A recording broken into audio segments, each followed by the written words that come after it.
नमस्कार, स्वागत है आपका इस वीडियो में। 2 महीने से ज्यादा का वक्त हो चुका है सुशांत सिंह राजपूत की आत्महत्या के मामले में। हर दिन हर घंटे एक नया अपडेट निकलकर सामने आ रहा है। अब जबकि सीबीआई के हाथ में पूरी की पूरी जांच चली गई है और आज दूसरा दिन है, तो लगातार उस जांच में सीबीआई ने सबसे पहले तो जो तेजी दिखाई है वो काबिले तारीफ है, क्योंकि सीबीआई जिस तेजी के साथ आगे बढ़ रही है, ऐसा लग रहा है जैसे मीडिया से पहले सीबीआई चाहती है कि इस मामले पर पूरी तरह से जो है दूध का दूध और पानी का पानी हो जाए।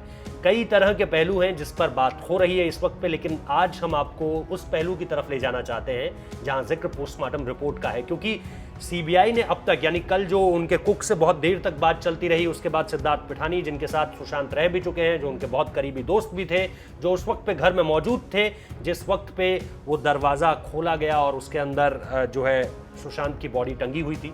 लेकिन इन सारी बातों के इर्द गिर्द जो एक बड़ा सवाल सबके सामने निकल कर आ रहा है, जिसपे सुशांत के पिता के सिंह ने भी सवाल उठाए थे, सुशांत की बहन भी इसके बारे में बोल चुकी है, सुशांत के वकील जो है विकास सिंह वो भी इस पर बात कर चुके हैं, लेकिन कहीं से भी एक सही जवाब निकलकर सामने नहीं आ रहा है। उसी कड़ी को दरअसल सीबीआई ने अब पकड़ने की कोशिश की है और सीबीआई जब उसकी तह तक जाने की कोशिश कर रही है तो 2-3 बहुत मोटी मोटी बातें सामने निकल कर आई हैं जिन पर सवाल उठना बहुत लाजमी हो जाता है और साफ तौर पर समझ आ रहा है कि यहां पर कुछ दिक्कत हुई है। जो हमारे पास 2-3 बड़ी अपडेट्स हैं वो पोस्टमार्टम रिपोर्ट को लेकर है, क्योंकि पोस्टमार्टम रिपोर्ट बहुत सारे अहम सवालों का जो है वो सटीक जवाब दे देगी, लेकिन उसमें जो लिखा गया है उसमें यह बात सामने कहीं भी निकल कर नहीं आ रही है कि मौत का टाइम जो है उस कॉलम को खाली क्यों छोड़ा गया है, जहां पर आपको एंटर करना होता है कि मौत लगभग इतने बजे। देखिए, एग्जैक्ट टाइम तो नहीं लिखा होता है पोस्टमार्टम रिपोर्ट में मौत का, लेकिन अप्रॉक्सीमेट टाइम जरूर उस पर दर्ज किया हुआ होता है, लेकिन वो कॉलम खाली छोड़ा गया है। इसके अलावा ये तक नहीं बताया गया है कि सुशांत का पेट उस वक्त पे खाली था या उन्होंने कुछ खाया था या नहीं खाया था, उन्होंने लास्ट डाइट क्या ली थी, इसके बारे में भी कोई जानकारी नहीं दी गई है। इसके अलावा जो एक अहम बात सामने निकल कर आ रही है वो ये कि इतनी देर रात को, मतलब रात 11 बजे से पोस्टमार्टम शुरू हुआ था और 1.5 घंटे चला, तकरीबन 12:30 बजे तक ये पोस्टमार्टम चला। तो इतनी रात को पोस्टमार्टम करने की इजाजत सबसे पहले किससे ली गई? क्योंकि अपने आप पोस्टमार्टम नहीं किया जाता है, पोस्टमार्टम को परमिशन के बिना नहीं किया जाता है। तो और बहुत सारे सवाल जो है ना वो एक मीडिया चैनल ने जो है एक स्टिंग ऑपरेशन भी किया है, उसके बाद भी कई सारे सवाल निकल कर खड़े हो रहे हैं। क्योंकि जब दरवाज़ा खुलता है, सबसे पहले तो दरवाज़ा खोला नहीं जा पा रहा था, 1 घंटे से कॉलिंग चल रही थी।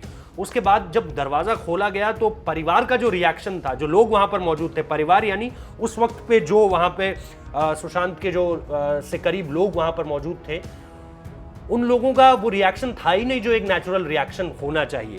तो ये सारी बातें जो है वो बहुत सारे सवाल उठा रही हैं। अब कूपर अस्पताल में जो है वो सीबीआई की टीम पहुंची है, क्योंकि वहां पर भी जो है सुशांत की बॉडी को रखा गया था। खबर ये भी है, अलग अलग मीडिया रिपोर्ट्स का दावा है और बहुत सारी बातें निकल कर आ रही हैं। कोई कह रहा है कि रिया चक्रवर्ती वहां पर 7 मिनट के लिए मौजूद थी, उन्होंने सुशांत सिंह की बॉडी को वहां पर देखा, उसे छुआ भी, उनसे माफ़ी भी मांगी। और इसके साथ साथ इस बात का भी जिक्र है कि कुछ लोग ये भी कह रहे हैं कि वहाँ पर 45 मिनट वो रुकी।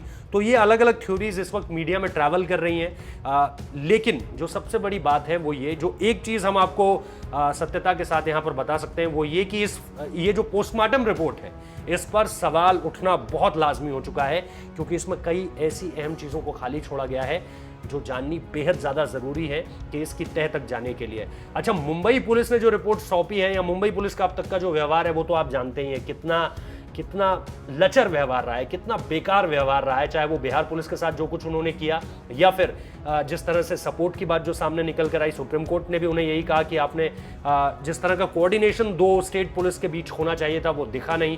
उसके बाद अब जब सीबीआई आई है तो उनके साथ भी इस तरह की कोई चीज़ नहीं हो रही है। और सीबीआई को भी दरअसल कोशिश तो यही थी कि सीबीआई की टीम को भी क्वारंटीन किया जाए, लेकिन दो अहम चीज़ें, अगर आप यहाँ से महाराष्ट्र जा रहे हैं तो उसके लिए आपको एक ट्रिक प्ले करनी पड़ेगी, क्योंकि वरना महाराष्ट्र सरकार जो है या बीएमसी जो है वो आपको क्वारंटीन कर देगी।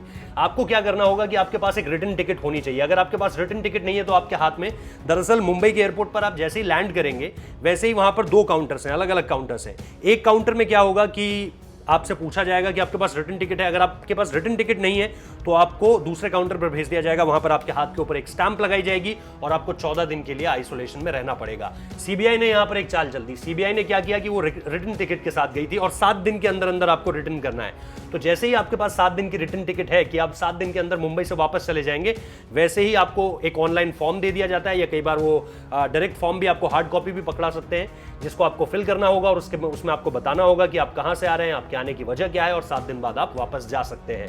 7वें दिन से जैसे ही 8वां दिन होता है, तुरंत बीएमसी आप पर एक्शन ले लेगी। तो ये सीबीआई ने एक ट्रिक प्ले की जो शायद बिहार पुलिस चूक गई उस समय करने में। जो उनके सीनियर लेवल के अधिकारी थे, उन्हें वहां जाकर क्वारंटीन रहना पड़ा, वो ज्यादा कुछ कर नहीं पाए शुरुआती दिनों में, और ये सीबीआई ने एक नहले पर दहला मारा है। तो बहुत दिलचस्प है ये। हालांकि अगर सीबीआई के साथ ये है कि सीबीआई 7वें दिन से 8वां दिन करती है, तो क्योंकि वो एक सरकारी एजेंसी है तो उसके साथ कोऑपरेट करना पड़ेगा महाराष्ट्र सरकार को, बीएमसी को, हर किसी को।